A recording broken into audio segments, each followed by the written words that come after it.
The bright lights of the studio made Jake Morrison squint as he walked through the backstage area.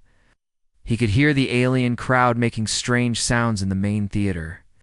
Some were clicking, others were buzzing, and a few were making high-pitched whistles. It was the sound of excitement in 12 different languages from 12 different worlds. Jake wore his military uniform, but he felt out of place. He was a soldier, not an entertainer. The gold medals on his chest felt heavy as he thought about how he got here. 3 months ago, he was fighting space pirates near Jupiter. Now he was supposed to watch 2 old movie stars argue on television for the amusement of aliens who thought humans were funny. The year was 2387, and everything had changed for humanity. 50 years ago, Earth received its first message from space. It was not the friendly greeting that humans had hoped for. Instead, it was an invitation to join something called the Galactic Broadcasting Network. The aliens wanted to put humans on television shows at first. Earth's leaders were excited. They thought this was a chance to show the galaxy how great humans could be. They were wrong. The aliens did not want to see human achievements or learn about human culture. They wanted to watch humans fight, cry, and make mistakes. To them, humans were like pets doing tricks. The most popular show was called Cosmic Confrontations. Beings from different planets would sit in chairs and try to make each other angry or sad, while millions of aliens watched and laughed. The aliens loved it when the contestants got emotional. They would make bets on who would cry first or who would get the angriest. Jake looked at the monitor showing the stage. 2 leather chairs sat under bright lights. Between them was a small table with glasses of water. The alien host, Zixthera, was testing her voice. She looked like a giant purple octopus wearing jewelry. Her 8 arms moved as she practiced. Her introduction. "Tonight we have very special guests," Zixthera said to her crew. 2 legendary humans from their primitive past. This should be most entertaining for our viewers. Jake felt his stomach turn. He knew the 2 men who would sit in those chairs. Will Smith had been a famous actor and musician back in the early 2000s. After the aliens came, he became Earth's diplomatic envoy. His job was to represent humanity in alien politics. He was charming and smart, but Jake worried that Will's ego might get the better of him tonight. The other man was Keanu Reeves. He had also been a movie star, but now he worked as humanity's chief philosopher and peace negotiator. While Will dealt with alien governments, Keanu helped solve problems between different species. He was quiet and thoughtful, which usually worked well in his job, but Jake worried that Will might try to make Keanu look bad on television. Both men had been frozen in cryogenic chambers back in 2089, when they were dying of old age. Advanced alien medical technology brought them back to life in 2380. The aliens thought it would be fun to revive famous humans from the past and put them on television. They did not ask permission from Earth or from the men themselves. Jake walked to the observation room where other humans were watching. Lisa Rodriguez was there, wearing her captain's uniform. She commanded the orbital station that protected Earth from alien ships. Her dark eyes were focused on the monitors, showing the alien audience. "How many are watching tonight?" Jake asked. 12 billion across the galaxy," Lisa answered, without looking away from the screen. "Maybe more. The aliens have been advertising this show for weeks." Jake sat down next to her. Through the glass, he could see the alien audience taking their seats. There were creatures he recognized, and others he had never seen before. The Rigelians looked like tall gray trees with glowing branches for arms. The vegans were small and blue with too many eyes. There were also beings made of crystal, others that seemed to be made of gas, and some that changed colors as they moved. "They think we are stupid," Lisa said quietly. "They think watching Will and Keanu fight will prove that humans are too emotional to be taken seriously in galactic politics." Jake nodded. He knew she was right. For 50 years, humans had been trying to earn respect in the galaxy. Earth had amazing scientists, brave explorers, and wise leaders. But the aliens only wanted to see humans as entertainment. They would watch human game shows and reality programs, then go back to their governments and talk about how primitive humans were. The worst part was that it was working. 3 alien civilizations had recently voted against letting Earth join the Galactic Council. Their reason was that humans were too unstable and too emotional to make important decisions. The evidence they used was footage from human television shows. Who knows what is at stake, Jake said, trying to convince himself as much as Lisa. He would not do anything to hurt humanity's reputation. Lisa finally looked at him. Will Smith slapped someone at an awards ceremony over 200 years ago. The aliens still show that video at diplomatic meetings as proof that humans cannot control their emotions. Jake felt cold. He remembered that incident from the history books. It had happened in 2022, but the aliens treated it like it was yesterday. They seemed to remember every mistake humans had ever made, but they ignored every good thing humans had done. The lights in the theater dimmed. Zixtera moved to the center of the stage, her purple skin shimmering under the spotlights. Audience grew quiet, which meant the show was about to start. Welcome, beings of the galaxy, to Cosmic Confrontations. Zixtera's voice was translated into thousands of languages simultaneously. Tonight, we have a special treat. 2 humans from the species' ancient past will demonstrate their primitive social behaviors for your entertainment. Made their excited sounds again? Jake saw some of them leaning forward in their seats. Others were recording everything with devices he did not recognize. Please welcome our first contestant, Zixtera continued. Will Smith, a former entertainer, who now pretends to represent his species in diplomatic matters. Will walked onto the stage, smiling and waving at the alien audience.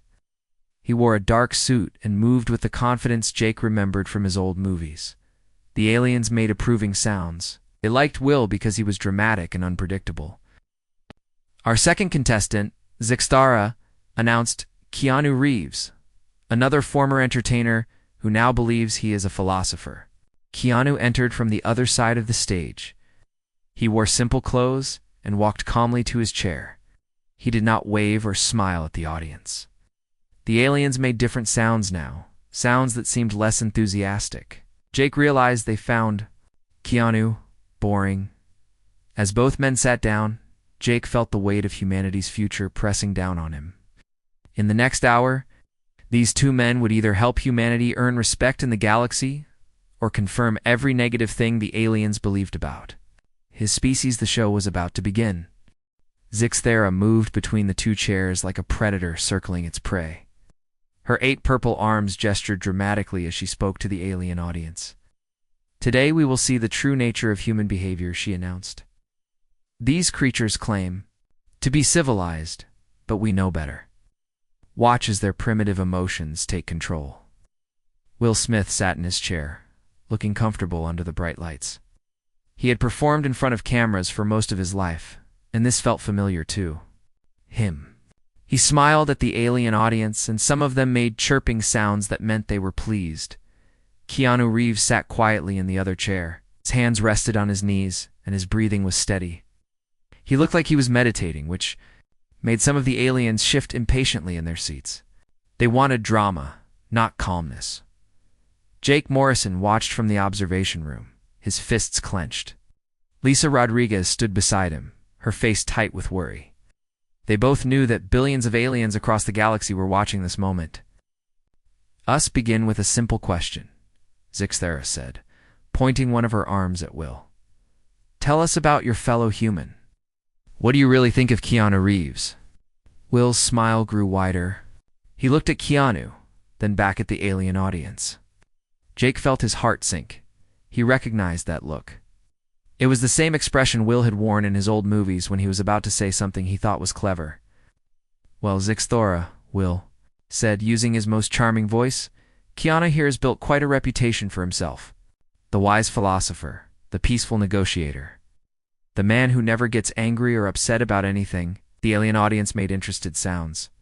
Zixtera's eyes brightened. She could sense that Will was building up to something entertaining. I have to wonder, Will continued, is it real? Or is it just another performance? After all, we were both actors once. We both know how to pretend to be someone we are not. Keanu did not react. He sat still, watching Will with calm eyes. It seemed to annoy Will, who was clearly expecting some kind of response. I mean, come on, Will said, his voice getting louder. Nobody is that perfect. Nobody is that calm all the time. What are you hiding, Keanu? What do you really like when the cameras are not rolling? The alien audience was getting excited now.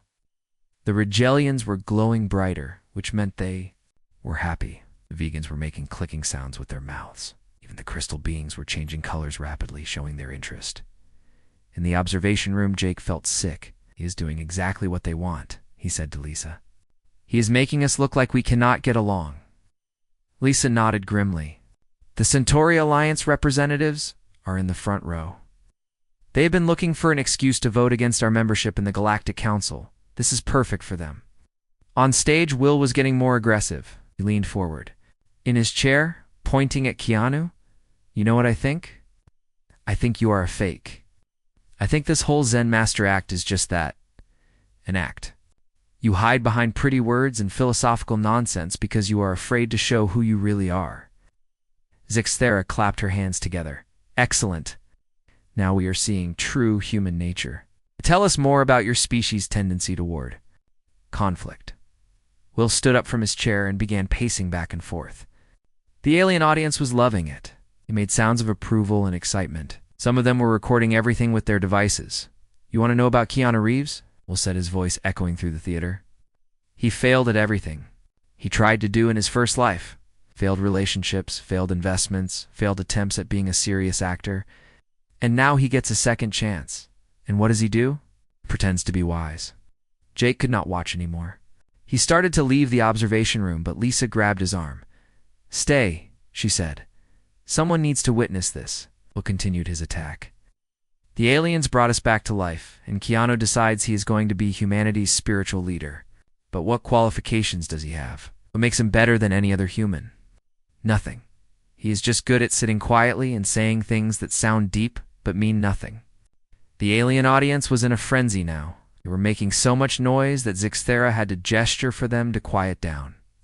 She was clearly delighted with how the show was going. And the worst part, Will said, turning to face Keanu directly, is that everyone believes it. The aliens think you represent the best of humanity. But you do not. You represent our greatest weakness, our ability to fool ourselves into thinking we are something we are not. Keanu finally spoke, but his voice was so quiet that the theater fell silent to hear him. Are you finished? He asked. Will looked surprised. He had expected anger or hurt feelings or some kind of dramatic reaction. Instead, Keanu sounded almost bored. I'm just getting started, Will said, but some of the energy had gone out of his voice. Then please continue, Keanu said. I am listening. This was not what Will wanted. Not if he wanted a fight. He wanted Keanu to get angry and yell back at him. That would have been good television. Instead, Keanu was just sitting there, looking at him with those calm eyes. Do not try to make me look like the bad guy here, Will said, his voice getting desperate. I am just telling the truth. I am just saying what everyone else is thinking. What truth is that? Keanu asked. Will looked around the theater. The alien audience was still watching, but they seemed less excited now. The confrontation was not going the way they expected. The truth that you are not special, Will said. The truth that you are just another human trying to survive in a galaxy that does not care about us.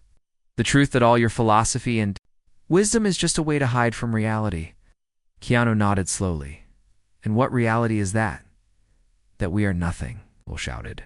That we are just entertainment for aliens who think we are stupid. That no matter what we do or say, they will never respect us or see us as equals. The theater was completely silent now. Even Zixthera seemed uncertain about what to do next. Will's words had hit closer to the truth than anyone expected. That we are just pets, performing tricks for their amusement, Will continued, his voice breaking. That everything we have achieved, everything we have built, everything we are proud of means nothing to them. Jake realized that Will was not really attacking Keanu anymore. He was expressing the frustration and pain that every human felt when dealing with the aliens. The humiliation of being seen as primitive, the anger at being treated like children. Oh. Yes, Will said, slumping back into his chair. I think your philosophy is fake. because the real world does not care about wisdom or peace or any of the things you talk about. The real world only cares about power, and we do not have any. Keanu sat quietly for a long moment. The alien audience waited to see what he would do. Jake held his breath, then Keanu smiled. Keanu's smile was not what anyone expected. It was not angry or sad or bitter. It was the kind of smile a teacher might give to a student who had just asked a very good question. The alien audience shifted uncomfortably in their seats. They had been waiting for drama, for shouting, for the kind of emotional breakdown that made good television. Instead, they got silence and a gentle smile. "Thank you, Will," Keanu said quietly. "You have just given me the perfect place to start." Will looked confused. "Start what?" "The conversation we should have been having all along," Keanu replied. He turned to face the alien audience directly. "You came here tonight expecting to see humans behave like animals. You wanted to watch us fight and cry and make fools of ourselves." Zixthera moved closer to Keanu's chair. Her purple skin was changing colors, which meant she was nervous. "This is not how the show is supposed to work," she said.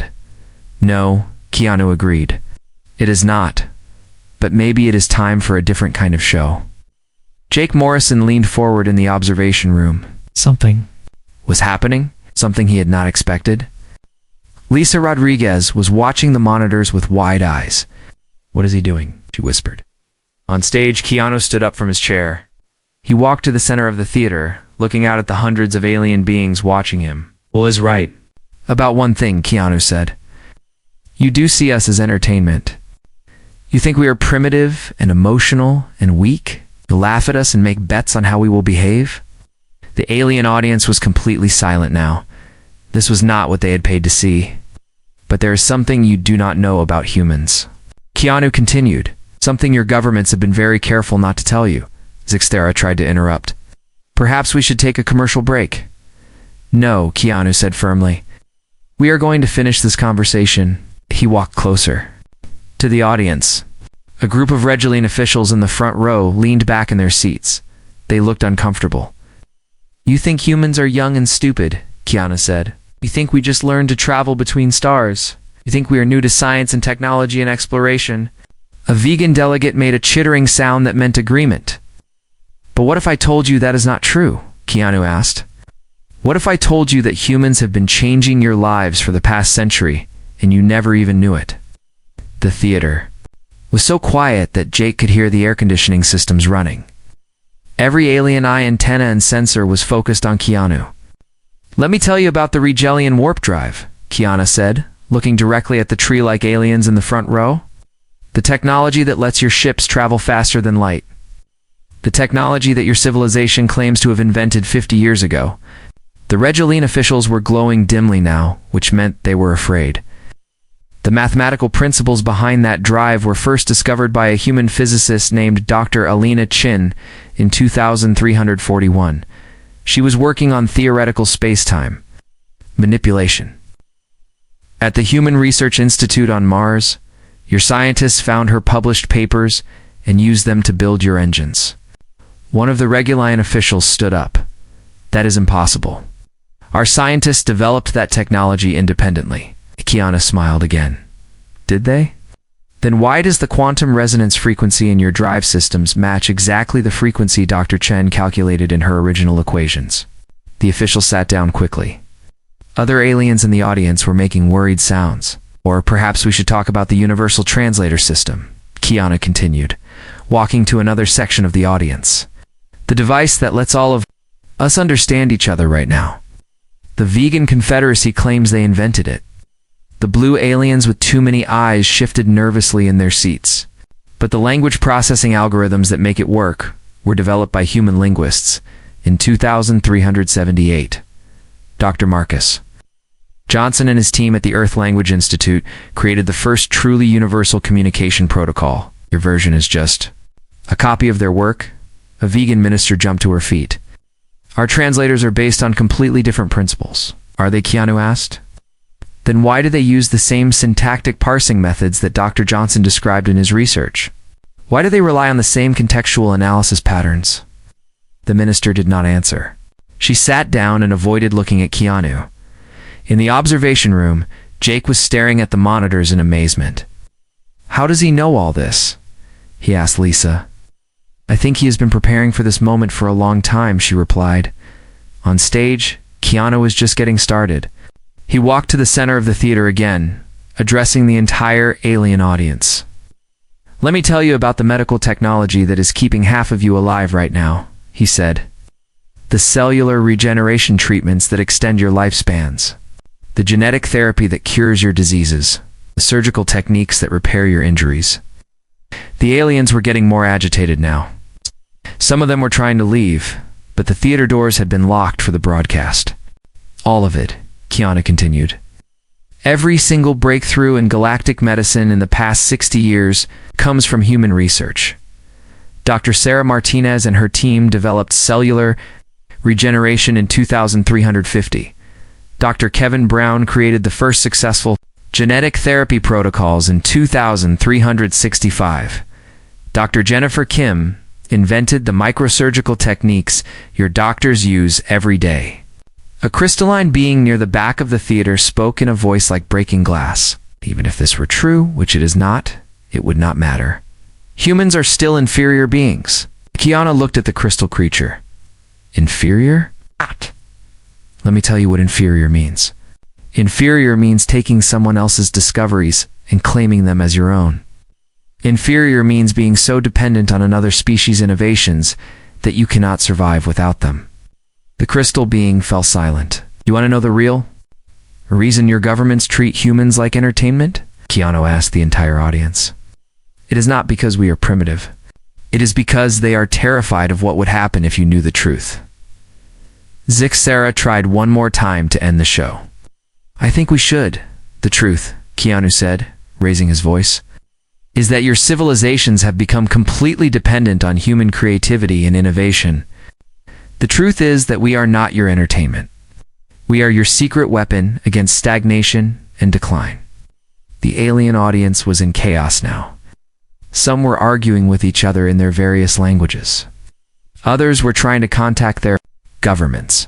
A few were still recording everything. "Your leaders know this," Keanu continued. "They know that every major problem they face, every technological challenge, every scientific mystery, they bring it to human researchers to solve. Quietly, secretly, and then they take credit for the solutions." Will Smith was staring at Keanu. With his mouth open, he had no idea that any of this was true. "So yes, Will," Keanu said, turning to his fellow human, "you are right that they see us as entertainment. But you are wrong about why. They do not treat us this way because we are weak. They treat us this way because they are afraid of how strong we really are." The theater erupted in noise as aliens demanded answers from their government representatives. Sarah was frantically trying to cut the broadcast, but her technical crew seemed to be having problems with their equipment. Jake realized that the galaxy would never be the same after tonight. Keanu had just revealed the biggest secret in known space, and there was no taking it back. The chaos in the theater was getting worse by the minute. Alien delegates were shouting at each other in dozens of different languages. Some were trying to call their home worlds on communication devices. Others were demanding that Sarah end the broadcast immediately, but Keanu was not finished. "I can see that some of you think I am lying," he said, his voice cutting through the noise. "You think I am making up stories to make humans look important?" He reached into his jacket and pulled out a small device. It looked like a simple tablet. Computer, but when he activated it, holographic images appeared in the air above the theater. "This contains classified files from 12 different alien governments," Keanu announced. "Files that prove everything I have just told you." Sarah tried to grab the device from him, but Keanu stepped away from her. "These documents were given to me by alien scientists who were tired of their governments lying about human contributions." First hologram showed a detailed technical schematic. Even Jake, watching from the observation room, could see that it was some kind of engine design. "This is the original blueprint for the Regalian warp drive," Keanu explained. "Notice the signature at the bottom. Dr. Alina Chen, Human Research Institute, Mars Colony. The date is March 15th, 2341. A second hologram appeared next to the first one. It showed a very similar design but with small changes. And this is the version that the Rigelian Empire presented to the Galactic Council as their own invention. The date on this one is January 3rd, 2342, almost 10 months later. The Rigelian officials in the front row were glowing so dimly they were almost invisible. One of them stood up and tried to leave, but other aliens blocked his path. They wanted answers. The differences between the two designs are minimal, Keanu continued. The Rigelians changed a few small details and used different materials, but the core mathematics are identical. They copied Dr. Chen's work and claimed it as their own. More holograms appeared in the air. Each one showed the same pattern. Human. Research papers and designs on one side, alien inventions on the other side, always dated months or years later. Here is Dr. Marcus Johnson's Universal Translator algorithm, Keanu said, pointing to another hologram. And here is the vegan version, which uses the exact same code with only minor modifications. The vegan delegates were chittering angrily among themselves. Their minister stood up and pointed at Keanu with one of her many arms. Even if humans created these things first, she said, it does not matter. We improved them. We made them better. Keanu nodded. You did make some improvements? Small ones? But you could not have made any improvements without the original human work to build on. He activated more holograms. These ones showed medical equipment and procedures. Dr. Sarah Martinez's cellular regeneration research. Dr. Kevin Brown's genetic therapy protocols. Dr. Jennifer Kim's microsurgical techniques. All developed by humans. All used by your medical systems without credit or payment. A large, gas-like alien near the back of the theater spoke in a voice like wind through metal pipes. Why should we pay primitives for ideas they would have? Shared anyway? Because they are not primitives, Keanu replied. Because they are the most innovative species in the galaxy, and you have been stealing from them for decades. The holograms changed again. Now they showed star charts and exploration routes. Your space exploration programs, Keanu said. The routes you use to travel between star systems, the methods you use to find new planets, the techniques for surviving. In deep space, Jake recognized some of the star charts. They were from human exploration missions that had been classified for years. Captain Ryan Cooper's deep space navigation protocols, Keanu continued. Dr. Alina Martinez's planetary survey methods, Commander Jake Morrison's asteroid mining techniques. Jake felt his blood turn cold. Every alien civilization in this theater is using human-developed methods to explore space, Keanu said. Methods that were shared with your governments through secret agreements that your people were never told about. The alien audience was getting angry now, but not at Keanu. They were angry at their own leaders. Voices were raised in accusation and demand for explanation. Keanu activated one final set of holograms. These showed complex mathematical formulas and scientific equations. And finally, he said, the most important revelation of all, your artificial intelligence systems, your computer networks, your data processing capabilities. The holograms showed lines of code and programming algorithms. Every artificial intelligence system in the galaxy is based on neural network designs, created by human programmers in the 2370s. Dr. Amanda Foster developed the base architecture. Dr. Ryan Klatt created the learning algorithms. Dr. Lisa Thompson designed the decision-making protocols. A mechanical alien that looked like a walking computer spoke in electronic tones. Our AI systems are far superior to anything humans could create. Superior, yes, Keanu agreed. But only because you built them on human foundations. Without the original human research, your AIs would still be simple calculators. The mechanical alien made a sound like static and fell silent. What do you want? To know how I got all this information? Keanu asked the entire audience. I got it from alien scientists who contacted Earth in secret. Scientists who were ashamed of their government's lies. Scientists who wanted the truth to be known. He pointed to a section of the audience where several aliens were sitting quietly. Dr. Zelthek from the Regilant Science Academy. Professor Villana from the Vegan Research Institute. Engineer Quexter from the Crystalline Technical College. They are all here tonight, and they all helped me gather this evidence. The aliens he named stood up slowly. They looked nervous but determined. Why? Asked Zixthera. Why would you betray your own species? Dr. Zulthek answered in a voice that sounded like rustling leaves. Because science should be about truth, not politics. Because giving credit where credit is due is the foundation of honest research. Professor? Valana added her voice. Because we have learned more from working with human scientists than from centuries of our own research. Because they approach problems in ways we never considered. Engineer Quexter spoke last, his crystal body ringing like a bell. Because human creativity and innovation have saved my civilization from technological stagnation. Because they deserve recognition for their contributions. The theater was quiet again, but it was a different kind of quiet. It was the silence of beings who were realizing that everything they thought they knew was wrong. There's one more thing, Keanu said softly. Something that your governments have been very careful to hide from you. He activated the device one more time. The hologram that appeared was a simple graph, but its implications were enormous.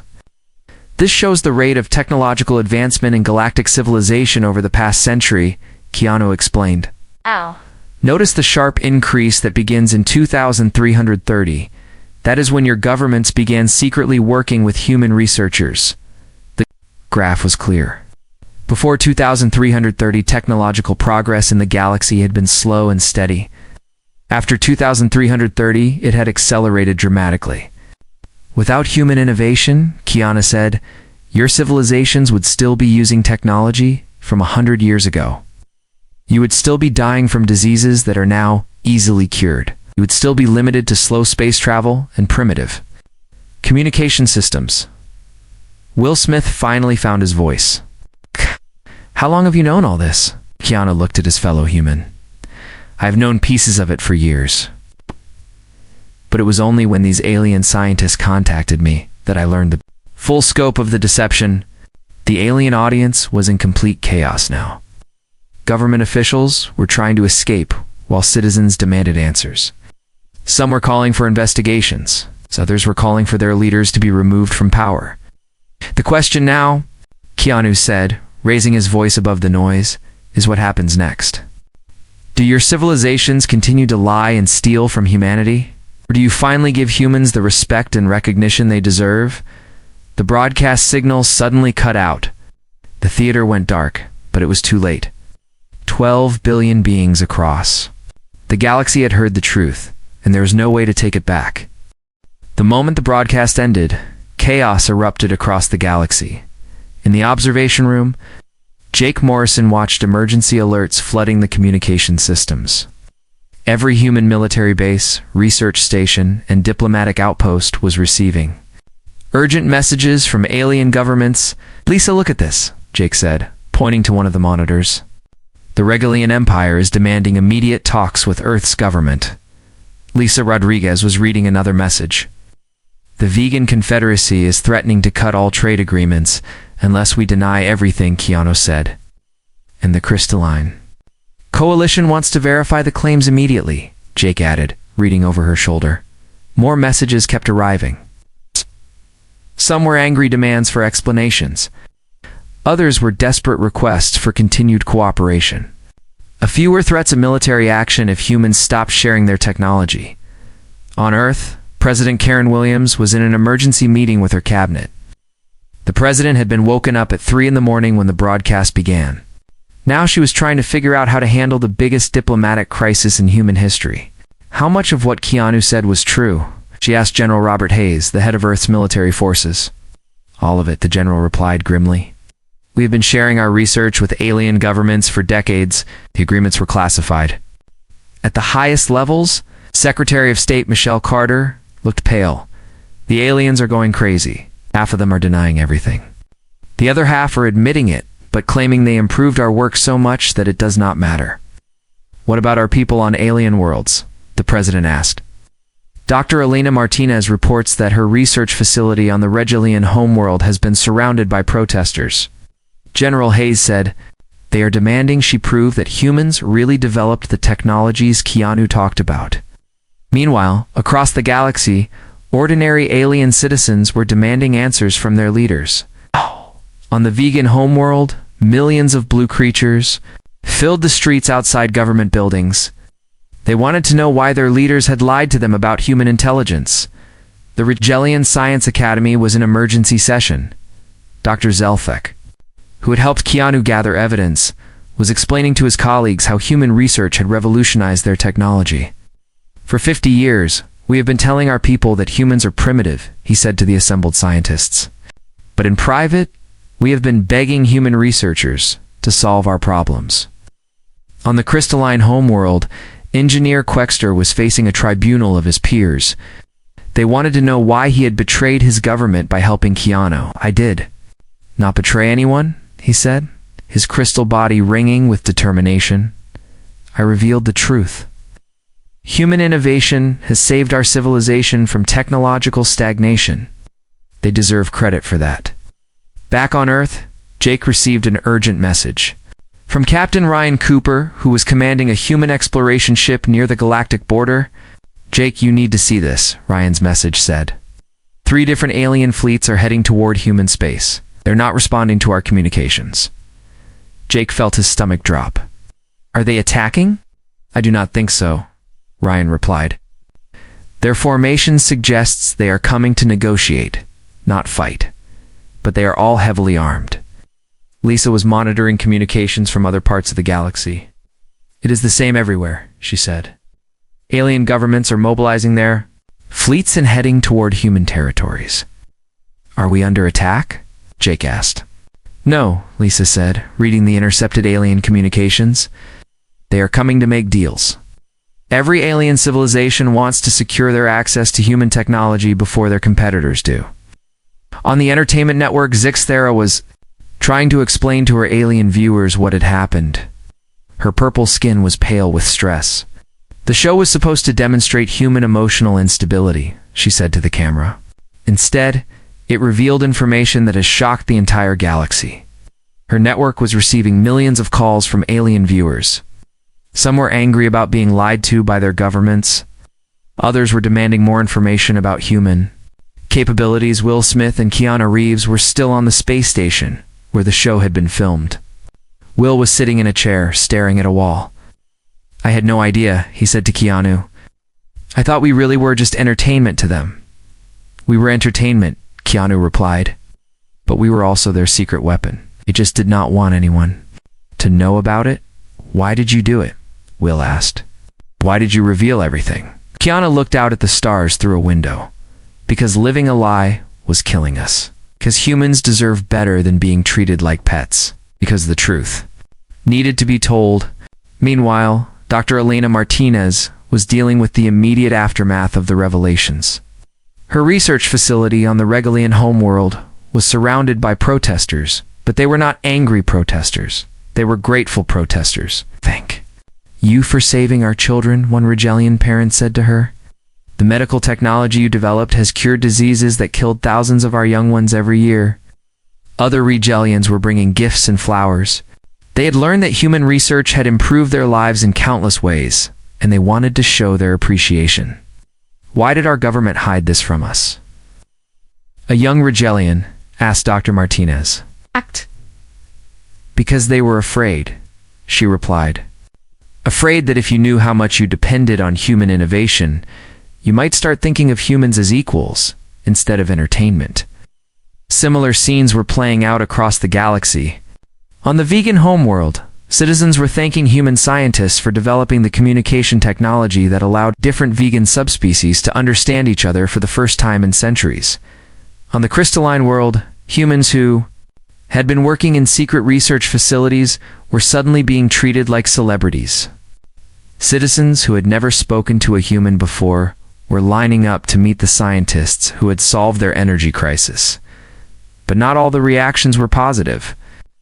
Some alien governments were furious about the revelations. They were threatening to expel all humans from their territories and cut off all cooperation. Let them try, President Williams said during another emergency meeting. We will see how long their technology lasts without human support. General Hayes was reviewing military readiness reports. Our defensive systems are at full alert, he said. But I do not think we will need them. The aliens need us too much to risk a war. What about the ones who are threatening us? Carter asked. They are bluffing, the general replied. They know that if they attack us, they will lose access to human innovation. Their own scientists and citizens would overthrow their governments. Jake was monitoring the approaching alien fleets. The lead ships are requesting permission to enter human space, he reported to Lisa. What should we tell them? Lisa asked. Tell them they are welcome, Jake said. But they come as equals, not as our superiors. The first alien delegation to arrive was from the Regulian Empire. Their ambassador, a tall tree-like being named Feldar, met with President Williams via video link. We wish to apologize for the deception, Feldar said. And we want to negotiate a new agreement that gives humans proper credit and compensation for their contributions. What kind of compensation? The president asked. Full membership in the Galactic Council, Feldar replied. Equal voting rights, equal representation, and a formal acknowledgement of human contributions to galactic civilization. Similar offers were coming from other alien governments. The Vegan Confederacy wanted to establish joint research facilities with human scientists. The Crystalline Coalition was offering to share their most advanced manufacturing technology. Even the mechanical beings who had been most resistant to acknowledging human achievements were reaching out. Their electronic ambassador sent a message that said simply, "We wish to learn from human creativity. Please teach us." As Jake watched the alien fleets taking peaceful positions around human space, he realized that Keanu had done something incredible. With one act of truth-telling, he had changed humanity's position in the galaxy forever. We are not entertainment anymore, Lisa said, watching the same fleets. No, Jake agreed. You're partners. Finally. 6 months later, Jake Morrison stood on the bridge of the starship New Horizon, watching as the first joint human-alien exploration fleet prepared to leave for the edge of the galaxy. The fleet consisted of 12 ships from 6 different civilizations, all working together as equals. All ships report ready for departure, announced Commander Lisa Rodriguez, who had been promoted to fleet coordinator after the historic changes in galactic politics. Jake looked at the view screen showing the other ships in the fleet. Rigelian vessels with their organic-looking hulls floated next to sleek vegan cruisers. Crystalline ships that looked like floating gems moved alongside. Human destroyers and even the mechanical beings had contributed their cube-shaped exploration craft. This would have been impossible a year ago, Jake said to Lisa. A year ago, half these species would not even talk to each other, Lisa replied. Now they are competing to work with our scientists. The changes had been dramatic and swift. 3 months after Keanu's revelation on the television show, the Galactic Council had voted unanimously to give Earth full membership with equal rights. It was the first time in galactic history that a decision had been made without any opposition. President Karen Williams had established the new Department of Galactic Relations with Keanu Reeves as its first director. His job was to coordinate the dozens of new partnership agreements that alien governments were desperate to sign with Earth. Will Smith had also found a new role. Instead of just being a diplomatic envoy, he became Earth's first ambassador of cultural exchange. His job was to help aliens understand human creativity and innovation, while helping humans appreciate the unique contributions of alien civilizations. Cultural exchange is a two-way street, Will had said during his first official speech. We have learned as much from our alien partners as they have learned from us. The changes were visible everywhere. On Earth, alien students were attending human universities for the first time. Young Rigelians studied human music and art. Vegan scholars learned human languages and literature. Crystalline beings tried to understand human philosophy and religion. At the same time, human students were traveling to alien worlds to learn their sciences and technologies. Dr. Alina Martinez had established exchange programs that allowed human researchers to work directly with alien scientists as equals, not as secret consultants. The best discoveries happen when different perspectives work together. Dr. Martinez had explained in a recent interview, human creativity combined with alien knowledge is producing innovations that neither of us could achieve alone. The most visible symbol of the new relationship was the joint exploration mission that Jake was now leading. For the first time in galactic history, multiple civilizations were working together to explore the unknown regions beyond the galactic rim. "We are receiving a message from the lead Regalian ship," reported Communications Officer Alex Turner. But on screen, Jake ordered. Captain Felinash appeared on the view screen. The tall, tree-like being had become one of Jake's closest friends during the months of preparation for this mission. Commander Morrison, Felinash said, "Our sensors are detecting unusual energy readings from the target system. Should we proceed with the planned approach?" "What kind of energy readings?" Jake asked. "Unknown," Felinash replied. "Nothing in our databases matches these patterns." Jake turned to Dr. Rebecca Hayes, the mission's chief scientist. She was a human xenobiologist who had been working with alien researchers to develop new exploration protocols. "What do you think, Doctor?" Jake asked. "This is exactly why we need mixed crews," Dr. Hayes replied. "Let me consult with the alien scientists." She activated a communication link that connected her to the science teams on all 12 ships. Within minutes, she had input from Regalian botanists, vegan physicists, crystalline engineers, and mechanical analysts. "The consensus is that we are looking at something completely new," Dr. Hayes reported. "None of our individual databases have any reference to these energy patterns, but by combining our different scientific approaches, we think we can safely investigate." This was the new paradigm in action. Instead of each species working alone and sharing only limited information, all the civilizations were pooling their knowledge and expertise. The results were remarkable. "Proceed with the investigation," Jake ordered. "All ships maintain formation and share data continuously." As the fleet moved toward the mysterious energy source, Jake thought about how much had changed since that night on the television show. The broadcast that was supposed to embarrass humanity had instead become known as the Terra Declaration, marking the moment when humanity claimed its rightful place among the stars. The effects had gone far beyond politics and science. Alien entertainment had completely changed. Instead of shows that mocked different species, broadcasters were creating programs that celebrated diversity and cooperation. The most popular show in the galaxy was now Galactic Partnerships, which featured mixed teams of beings from different worlds working together to solve complex problems. Young aliens across the galaxy were studying human history and culture. They wanted to understand how a relatively young species had become so innovative and creative. Human philosophy, art, and literature were being translated into hundreds of alien languages. "Commander, we are approaching the energy source," reported Navigation Officer Kevin Brown. On screen, Jake ordered. What they saw took everyone's breath away. Floating in space was a structure unlike anything any of them had ever seen. It was enormous, larger than most moons, and it seemed to be made of pure energy held in a solid form.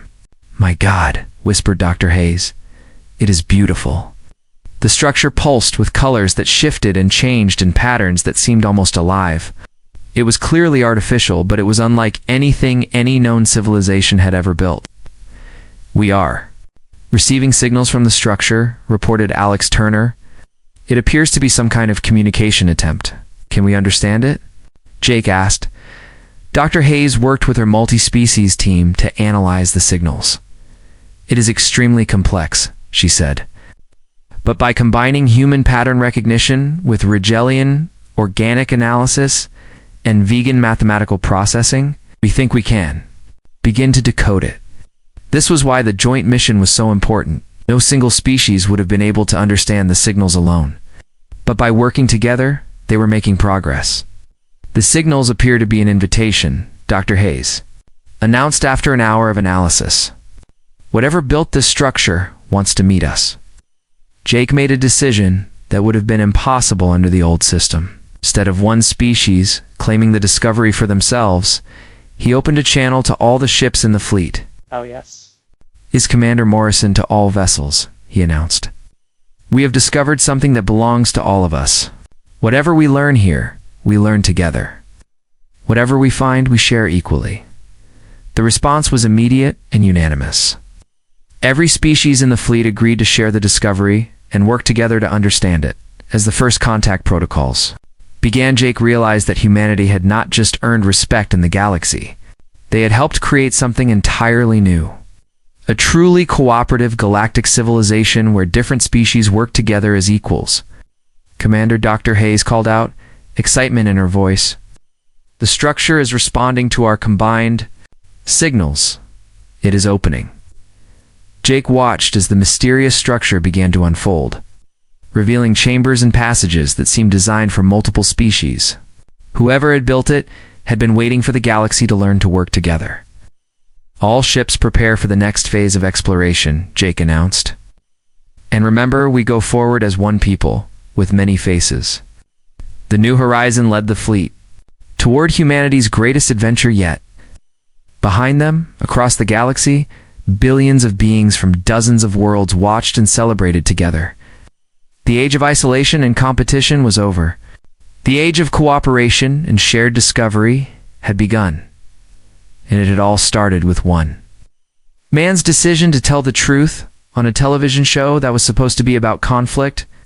Keanu Reeves had not just defended humanity's honor, he had changed the galaxy forever.